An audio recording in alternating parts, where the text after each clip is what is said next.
Yeah, thanks yourself. So I'm marketing director at Tenjin. So the HyperCasuals are our favorite clients. Like most of the leading HyperCasuals are working with us, and this type of projects are my favorite ones, like where you need to crunch the data, see what's working, what's not working, and see the effects. So for example, in this one, we saw like the effects of COVID on the industry, and in particular in the hyper-casual industry. Yeah, and this is actually like what everyone wants to know. Like people are...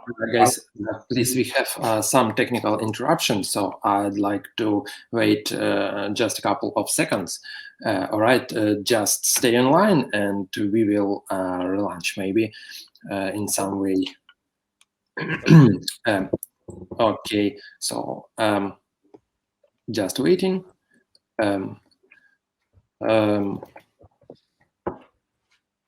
I'm from EGDA, International Game Developers Association. Yeah, as you Vlad tried to pronounce it, EGDA. Okay. Okay. Oh, all right. Regional coordinator for Eastern Europe and Asia of International Game Developers. Okay, so we are back. We're sorry, so we can go on. Hello. We're here. It would be here's our program item. Is there a future for hyper-casual games in 2021? And it will be held in format of interview, as we have here Roman from Tenjin. He's a marketing director of that company, and I'm Yaroslav Kot from GDA, regional coordinator for Eastern Europe and Asia of International Game Developers Association. And I have a lot of interesting questions to Roman, because if you want to learn about marketing and future tendencies and hot topics in marketing, advertisement, hyper-casual, and would it sell and how would it sell and what will sell in 2001 and 2021, now we have opportunity to discuss it and find answers which are proven by numbers. So Roman, tell us about your benchmark report and about your company and you a little bit. Yeah, in Tenjin we provide tools and trainings for hyper-casual developers. Like most of the most successful hyper-casual developers works with us. This like goes from any types of tools like attribution, monetization, analytics, data science projects. Yeah, and like we've been doing this like report for 3 years already, so we see all sorts of like tendency and the micro factors affecting the KPIs of hyper-casuals. So in this one in particular, we'll see the effects of COVID on the industry. Yeah, and by the way, you can download it. I think someone should already posted the link on Pine. If not, you can just check your email. It should be in the this day's newsletter. So when you will read the report, you will be able to see more information, and you will see some estimates for next year. Please, if you will have any more questions, please share them with us in the chat, and we will check. We'll see if we can feed them into our 30-minute unit. And right now, tell us, please, about. Well, the main question is there hyper-casual in the future? Is there future for hyper-casual? What numbers show? Should we put our money into it? Should we bet on it? Yeah, like the short answer is yes. I mean, like there is a certain category of developers that are predicting the end of the hyper-casuals, but they've been doing this for the last 3 years, and it's not happening. There will be changes, and I think the changes will be huge this year, but not necessarily with the games itself. So for me, my mental model for hypercasuals consists of three things. The first one is a game, which is like game mechanics. Second one is advertisement, and the third one is ad monetization. So I'm sure for the first one, for the game mechanics, there will be like innovations and all sorts of new things that will retain the users. But due to the iOS changes that are coming in the early spring, we'll see effects on advertisement and ad monetization. So could you tell us about what countries, maybe like location-wise, your research was also based on geography of the users and revenue. Could you tell us about that a little more? Which countries we should aim for? No, which target audience we should aim for? Yeah, usually everyone starts with the US just because you can get the most money. The flip side is that the US has the highest competition. If I would need to pick one country where a hyper-casual developer should try, I would say China. It's pretty like hard. You need to figure out a lot of things. However, like we've seen that it has a potential, like the US potential in the KPIs. How different is it from Apple to iOS? Like the market, for example, China, is it specific for Apple users, for example, or maybe and what countries are specific for Android? Right. So basically, based on platforms, I would say even in our report, you can see like the same countries, like the US, Japan, like basically tier 1 countries are the most expensive one. The tier 3 countries are least expensive one. In this one, the most inexpensive were like India and Mexico. You can buy a user for 2 or 3 cents in there. And that's only a median, which means some people are buying it even cheaper than like less than a cent. If we're talking about China, I would go like for the iOS only at the moment, because even there it's hard. But with the Android, because in China there's so many app stores and they have their like special sauces, special rules. I would only go there when you figure it out on the iOS. Okay, and if and we can see from that benchmark report, we can see that Japan is on the second place. Is it really easy to work we know in different other games like PC games and casual games, it's difficult to get into Japanese market. Is it different with hyper casual? I would say it's like it's a different market, yes, but not at the degree of the like PC or console game where they have their own market. Like you would probably need to do some like localization if you have for your banners. Yeah, in general, you don't need that for the gameplay. Yeah, I don't see much difference. Like I know like great hyper-casual developers from Japan that are doing great in Europe, and I know the other examples. Like for example, Tokyo Geisha from the Japan was booming like a couple of months ago. So the industry changed. You mentioned some of the changes at the beginning during the introduction. What other changes you think it is significant for us to know about and to take into account starting our own hyper casual game? Yeah, and it's like for now it's all like related to iOS, and the thing is with a new update that's coming in early spring, this is iOS 14.5. Each user that installed the app will see a pop-up that says, do you allow yourself to be tracked by the advertiser?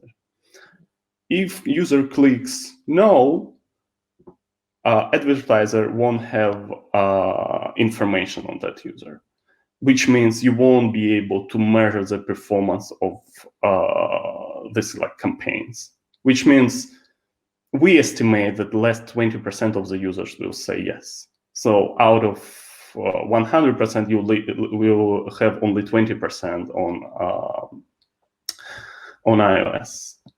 And a lot of people predict that it will be especially hard for hypercasuals to survive in that, because 90% of hypercasual revenue is based on ads, and the price for showing an ad will drop significantly.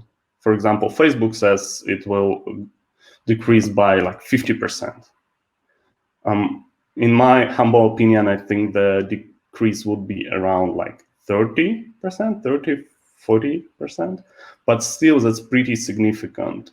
And yeah, hypercasual developers on iOS for now, because it can also come to Google next year or 2 years from now, we'll need to figure it out. Like either we are using more extensive and more advanced techniques to measure the users, or we are implementing more classical ways of monetization.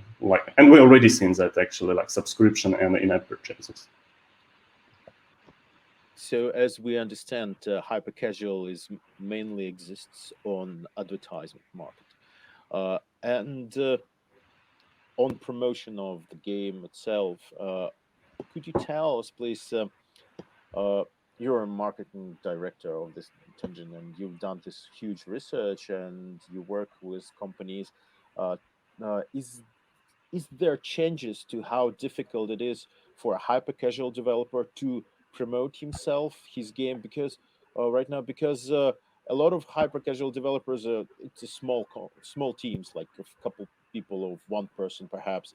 Is it possible for them to not go to a publisher? Do they have to go to a publisher to survive, to succeed? Yeah, we've seen like multiple cases of developers working with a publisher, and that would be my recommendation. If you've never like published a game, like don't do it right away. Try a publisher, see what they're doing, just to learn. And then if you feel like confident in what you do, you have like a good investment, you can always try that. And we had like numerous like success stories, like for example, Ruby Games, that we were working with publisher, and all of a sudden they decided to start promoting their games themselves. In just 1 year, they have this like Hunter Assassin game that was most downloadable, I think, in 2019. So there are, like in hypercasual, there are a lot of Cinderella stories like that. And especially now with iOS 14, there are like two news. The good news and bad news with iOS 14. Good news, everyone will be like on the same playing field. So it doesn't matter what infrastructure you had before. It's just what matters how you deal with the technology now, with this like new things that iOS has introduced. So for up-and-coming developers, it means that you have a better chance.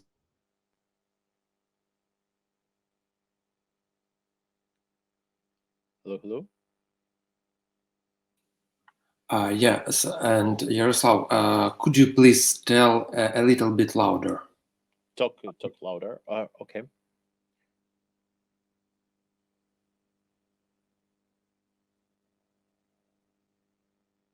Hello? Yeah, we can hear you as well. Yeah. Huh? We can hear you. Everything's okay. It's just the picture of Roman froze for me, and that is it only for me? I think now I also see for now the freeze. I think we need to wait just a few moments until he will get right back. I think we have also a lot of questions in chat. So guys, please ask more questions. I think Roman and Yaroslav will discuss them.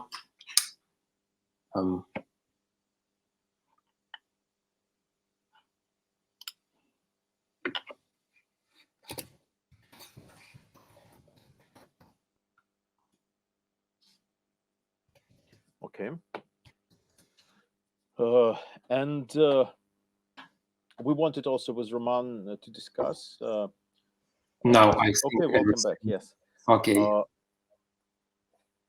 Okay. Is there?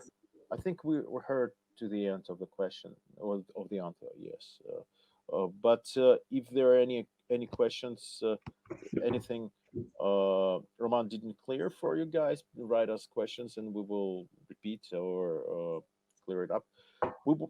And because we have only a few minutes left, we wanted to cover as much as possible. And of course, the hot topic of this meeting of this unit is there future for hyper casual games? And we wanted to discuss with Roman the tendency that people actually think that hyper casual is dying out, and the numbers show that the price of ads decrease, and it means that there would be less revenue to some point. But also there is tendency that some hyper casual companies, they also tend uh, to to go to other directions, work with mid-core, with casual, with PC games and console games and stuff. uh, so Roman, let's discuss this problem. Is it the end of hyper casual market? Is it coming to the end? Is it a bad sign or something? I think that's like totally normal. Like we'll still have hyper casual games like pretty classical hyper casual games that will be pretty successful. Like I've just played like Shift Race from Mambo Games that is like pretty typical for hyper casual, and it's doing totally fine. I think it's totally normal for like as, publishers, hyper casual publishers, as a business to diversify their portfolios into other genres and other types of like entertainment. I think that's totally normal, and hyper casuals will always be there in a sense. Like if I'd like to make a game in 2 weeks, that must be a hyper casual game, and that just opens the door for so many people that want to start in this industry.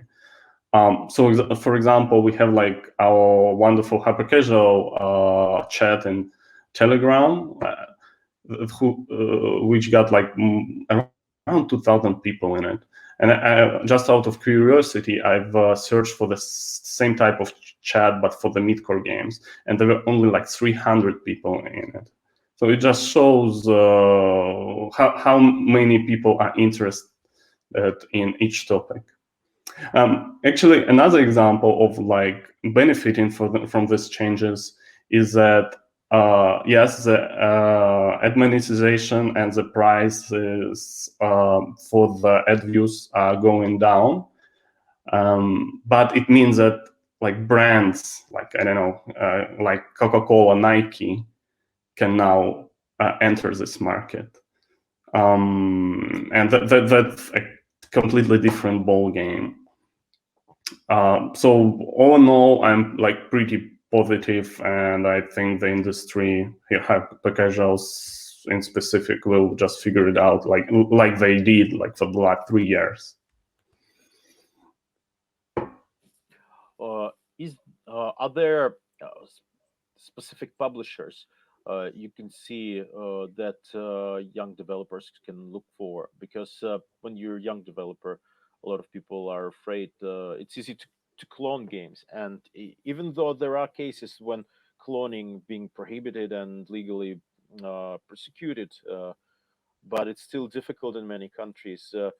So uh, when they are looking for publisher for their hyper casual game, which countries would you advise to look company for? I mean, in which areas? Yeah. I think there are like three major cities. The like traditionally Paris is huge. Like Voodoo is from there, Ketchup is from there, bunch of other like biggest hyper-casual are from there. Second city is like Minsk. Say Games, Gizmart, play legendary. So like everyone and up and coming guys like Lemon Labs, Mambo Games. Third city is Istanbul. Like since Rolik was bought by Zynga, my friends are telling me that there is like a frenzy, like hiring frenzy of people who are doing hyper casuals. The salaries increased like by 50%. So it's like, yeah, it's hyper casual money in there. And yeah, we've seen a lot of good studios also from there. Yeah, and I think one of the up and comings could be Kiev. Yeah, Kiev. A lot of people, no, developers and companies are moving and relocating from Minsk to Kiev, so it probably would be like the same basically. I know, and Yeah. also always read the small print and everything. Be very attentive towards contracts you sign. It's very important. Yes. Yeah, absolutely.